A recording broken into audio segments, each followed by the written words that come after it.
Okay, so the first thing I'm going to do is talk you through my suggested supplies for this activity.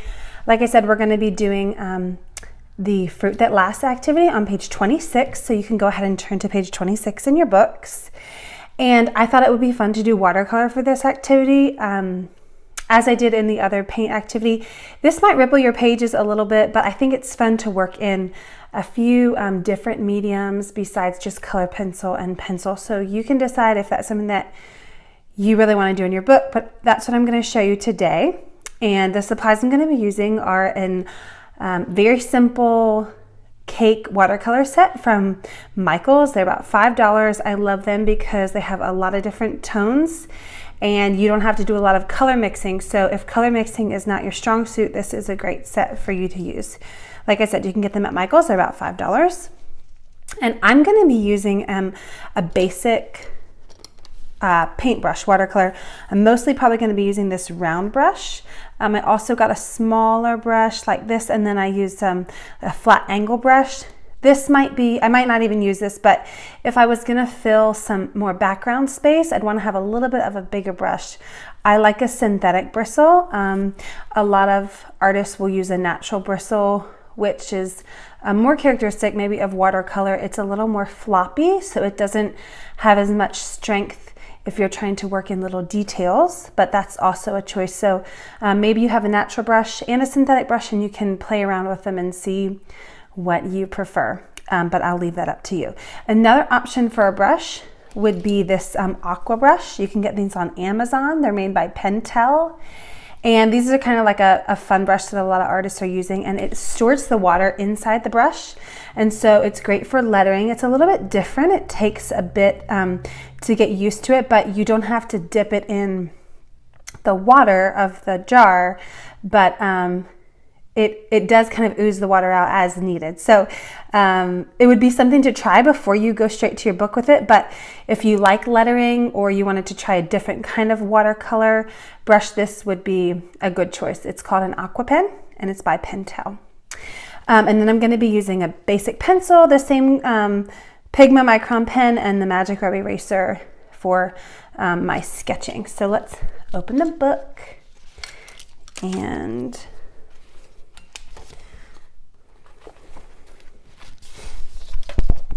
get started. Okay, so I love this exercise because it's about bearing fruit, and what I love about God is that He gives us so many examples in nature about bearing fruit and remaining in Him, and how, you know, it's not our job to bear fruit, but it's His job to bear the fruit, but our job is to remain in Him.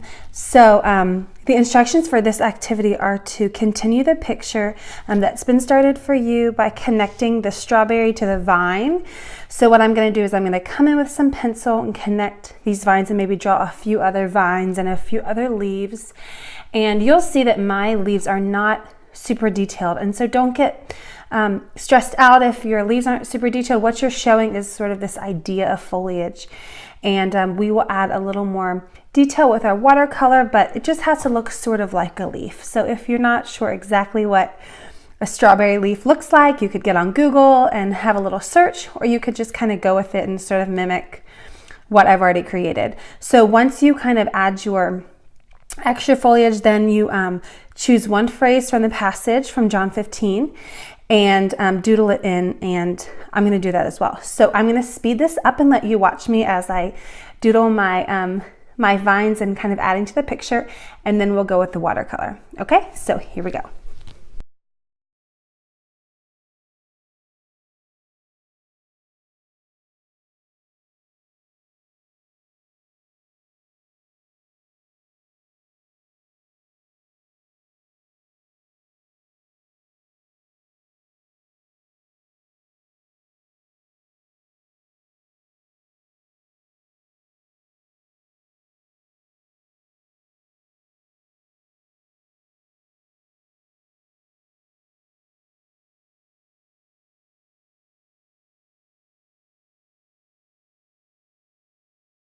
Okay, so I finished my my doodle portion of this, and you can, as you saw, I started in pencil, which I highly recommend, If you, I just always start in pencil in case I make a mistake. And if you're watching closely, a lot of my lines don't end up exactly where I put them to start with once I go over them in the pen. So I just like doing this so that it gives me some room to mess up and fix my mistakes. I also, I just love using the Pigma Micron pen because, first of all, that's the pen that I used to draw the images originally. And then I love them because they don't bleed through to the next page. It's an archival ink, and it keeps the integrity of this page, but it's also waterproof, so it's great when you're going over it with color pencil. Not colored pencil, watercolor. Okay, so now I'm going to come back with the watercolor, and like I said, I'm just using a basic synthetic round brush and these cakes, and I have a jar of water, and I'm just kind of start sort of filling it in. So on this palette especially, I've got a few different shades of green. So if you're using a watercolor palette with just one green, what you want to do is you could mix it with a yellow towards the bottom, or you could mix it with a blue, or even a brown, and kind of mix a more earthy green. So those are some options if you don't have these large array of greens. And if you do, you want to think that you would use a lighter color, maybe that's closer to you. So I'm going to start on this leaf, and this is larger, so it's closer to the front of the page, and I'm just sort of filling it in. I got paint on I got water on my brush, and then I put it in my cake, and I sort of mixed it around, and then I'm just bringing it to the paper.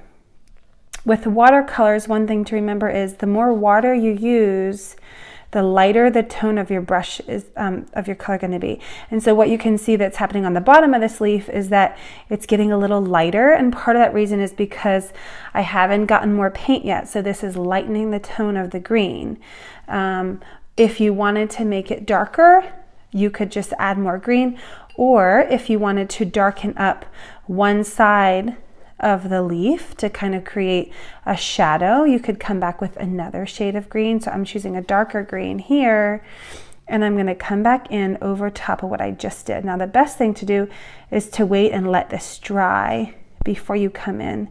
Otherwise it could ripple your page quite a bit. So this is sort of dry. And I'm just sort of following the lines of the leaf that I've already created. And you can see that I'm getting a little bit of depth there, highlight and shadow. This is the same thing that I sort of showed in the in the color pencil video of the sunrise, that I was choosing one part to be closer to the sun and then one part to be farther away. And that is like the whole game of highlight and shadow. You want to have one side of your picture that has is closer to the light, which means it would be brighter, and one side that's going to be farther away. And one thing I'm realizing about my own work is that almost always looks like, for me, it's darker on the left side of the page, and not for any specific reason. Maybe it's because I'm right-handed, but not necessarily on purpose. So you can mix it up. You could have something, you could have it just lighter on the top of the page. For example, if we saw the sun in this picture right here in the center, the shadow and the darker spots would be coming down here on the bottom. But for me, right now I'm just kind of doing that same sort of left side shadow. And you can see on this leaf I chose a sort of muddy, more earthy green to come in on this underside to show the difference between the front of the leaf and the back of the leaf. And then I had this medium green, and I'm going to come back with a lighter bright green, this same green. And that's mostly dry, and so I'm going to just fill in the empty spaces that I left. So when you're doing your shadow and highlight, maybe start with your shadow color. So in this case, my shadow is this sort of darker green. I'm mixing green and brown right now. And I'm filling in just close towards the edges, and you can see I'm leaving these white spaces, and then I'm going to come back in. So if you start with your shadow, then you can come back with your highlight and let that sort of dry, and then you come back. The thing about watercolor is once you put paint on it, you can't lift it, you can't fix it, you can't erase it. So don't let that scare you. Just keep that in mind, that maybe you want to start with a more modest approach, because you can always come back and add, but you can't always take away. You can't really ever take away. So as I'm doing this closer to the back, I'm remembering right now that, oh yeah, this is far away. So I'm going to add a little bit of a darker green, and I'm sort of just varying. I'm not doing all these leaves the exact same color because I want to create some variation. So as I'm doing that, I'm probably going to pick 3 greens, and I'm probably going to stick with the same 3. This one, this medium, and then this darker muddy green. I'm going to kind of stick with those and just create a variation by using all 3 of them in my leaves, not just one. The cool thing about color is there's so many different tones of a color that will sort of bring something to life. Okay, so as you can see, I finished up the watercolor portion of the painting, and I started with the green as you saw, and then I kind of came back and did the same technique of having a darker color on the left side of the page and then filling it in with this lighter green right here. So I sort of chose 2 tones of a color to sort of have a highlight color and a shadow color, and I did the same with the red as well, keeping the highlight on the right hand side and then putting the darker color on the left hand side. So as you go about that, you don't have to choose the exact colors I did. You can use your creativity in that, but what will happen if you are trying to create that that depth and that detail, one of the best things you can do is choose a light tone for the highlight and a darker tone for the shadow color. Another thing to think about as you're drawing is this idea of overlapping certain things. So I overlapped this strawberry in front of these leaves, and then I overlapped here, and I overlapped here by changing this leaf. Those are all things that sort of create depth and make your picture more interesting than just having it as sort of like a flat tone. And then another thing you can do to sort of create detail in your picture is having certain things larger in the front and smaller in the back to give that depth perception as well. And then as you come back and watercolor your picture, those things that are closest to you in the frame are going to have the most detail. So if you look back at this whole picture as a finished product, you'll see that the most detail is really in this front strawberry right here. And the way that you can do that is by spending a little more time and choosing more detail, like a different color. So you'll see in this, in the vine of the strawberry, I have this poppy yellow green right here, and I don't really have it anywhere else in the picture. And maybe that means because you just can't really see it as you're going so farther away, the back, there's not a whole lot of detail. I chose a few different tones of green, and then and sort of just left it at that. And as you get closer, that's where you sort of see these different tones of green in the vine and in the leaves. And then in the red strawberry as well, I had this darker, more maroon tone on the left, and then the brighter red on the right. And what I also did after this red was dry, I came back with this bright red, and I sort of just filled in around these seeds this sort of wave of highlight. And I waited till this was dry to do that. And what that does is it allows you to layer on another tone, which will just sort of brighten it up or darken it depending on what you're going for. And another thing I remembered as I was watercoloring is that strawberries specifically, when they're not quite ripe yet, they have this green tone. And so that's something that you can do as you're kind of coloring. Remember, we're showing the whole life cycle of this bearing fruit process. So we're showing the greenery, we're showing the blossoms, we're showing this young berry, and then we're seeing this strong fruit that is ready for harvest. And that's the same as it is with Christ. And so keep that creative sort of idea as you're sort of working through this exercise. And so that's sort of it for this exercise. Just to review, choosing the highlight and the shadow color, and one side of the picture to have your darker tones and one side of the picture to have your light tones.